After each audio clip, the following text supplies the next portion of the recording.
ISKCON যে আন্দোলন করছে শেখ হাসিনার সরকারকে শক্তিশালী করার জন্য।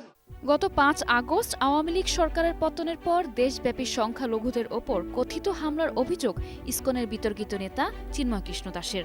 এই অভিযোগের প্রতিবাদে ৮ দফা দাবিতে বক্তব্য দিয়ে আসছিলেন তিনি। এমন পরিস্থিতির মধ্যে রাষ্ট্রদ্রোহের অভিযোগ ওঠে চিন্ময় কৃষ্ণ দাসের বিরুদ্ধে। এই অভিযোগে গ্রেফতার হয়ে এখন কারাগারে রয়েছেন তিনি। এর মধ্যে ইসকন ও চিন্ময় দাসের ব্যাংক অ্যাকাউন্টে প্রায় ২৪০ কোটি টাকা জমা হওয়ার তথ্য প্রকাশিত হয়েছে, যা নতুন করে বিতর্কের সৃষ্টি করেছে। জানা গেছে ২০৩টি ব্যাংক হিসাবে প্রায় ২৪০ কোটি টাকার সন্ধান পেয়েছে আর্থিক গোয়েন্দা unit Bangladesh financial intelligence unit BFIU, যার মধ্যে ইসকনের নামে ২০২টি অ্যাকাউন্টে ২৩৬ কোটি ৪২ লাখ টাকা জমা দেওয়া হয়েছিল। এর মধ্যে গত ২৯ নভেম্বর পর্যন্ত উত্তোলন করা হয়েছে ২২৩ কোটি ৭৩ লাখ টাকা।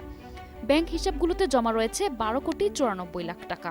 পাশাপাশি ইসকনের বিতর্কিত নেতা চিন্ময় দাসের নামে ৩ কোটি ৯২ লাখ টাকা জমা হয়েছিল, যার প্রায় পুরো অর্থই উত্তোলন করা হয়েছে। এখন প্রশ্ন উঠেছে, এই বিপুল পরিমাণ অর্থ কোথা থেকে এসেছে, এই টাকা কে জমা দিয়েছে এবং এর উৎস কি, তা জানার জন্য তদন্ত শুরু হয়েছে। গোয়েন্দা সংস্থার সংশ্লিষ্ট সূত্র জানিয়েছে, এসব অ্যাকাউন্টে কারা অর্থ জমা দিয়েছিল ও জমাকৃত অর্থের উৎসের সন্ধানে কাজ শুরু হয়েছে। জানা যায়, গত ৩০ নভেম্বর চিন্ময় দাস সহ ইসকনের ১৭ জনের ব্যাংক হিসাবে লেনদেন ৩০ দিনের স্থগিতের নির্দেশ দিয়েছিল BFIU। ওই দিনই BFIU এসব ব্যাংক হিসাবে লেনদেন স্থগিতের এর নির্দেশনা দেশের বিভিন্ন ব্যাংক ও আর্থিক প্রতিষ্ঠানের কাছে পাঠিয়েছিল। এর আগে ২৮ নভেম্বর বাংলাদেশ সম্মিলিত সনাতনী জাগরণ জোটের মুখপাত্র ও পুণ্ডরিক ধামের অধ্যক্ষ চিন্ময় কৃষ্ণ দাস ব্রহ্মচারী সহ ইসকন বাংলাদেশের ১৭ সদস্যের ব্যাংক অ্যাকাউন্ট জব্দ করে BFIU। Colour expert, George sap এবং মাইল্ড অন হ্যান্ডস টেকনোলজি সমৃদ্ধ অরিক্স ক্রিস্টাল ওয়াশ আপনার লন্ড্রি এক্সপার্ট। এদিকে চিন্ময় কৃষ্ণ দাসের বিরুদ্ধে রাষ্ট্রদ্রোহের অভিযোগ ওঠে ২৫ অক্টোবর চট্টগ্রামে বাংলাদেশের জাতীয় পতাকার উপরে গেরুয়া পতাকা উত্তোলনের ঘটনায়। এই অভিযোগের ভিত্তিতে তার বিরুদ্ধে মামলা হয়।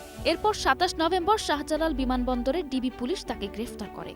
চিন্ময়ের আইনজীবী রবীন্দ্র ঘোষ, যিনি পশ্চিমবঙ্গে ছেলের সাথে অবস্থান করছিলেন, জানিয়েছিলেন যে তিনি চিন্ময়ের আইনি লড়াইয়ের জন্য ২ জানুয়ারি পর্যন্ত দেশে ফিরবেন। তবে তার হৃদরোগের কারণে তিনি হাসপাতালে ভর্তি হয়ে পড়েছেন, ফলে জামিন শুনানিতে অংশগ্রহণে কিছু বাধা সৃষ্টি হতে পারে।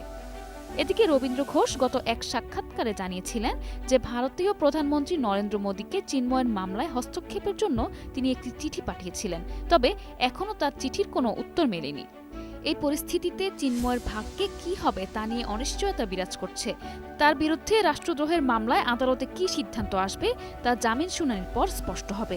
তবে ইসকনের অ্যাকাউন্টে বিপুল পরিমাণ অর্থের জমা হওয়া এবং তার বিরুদ্ধে চলমান আইনি পদক্ষেপগুলো এই বিতর্ককে আরও জটিল করে তুলেছে।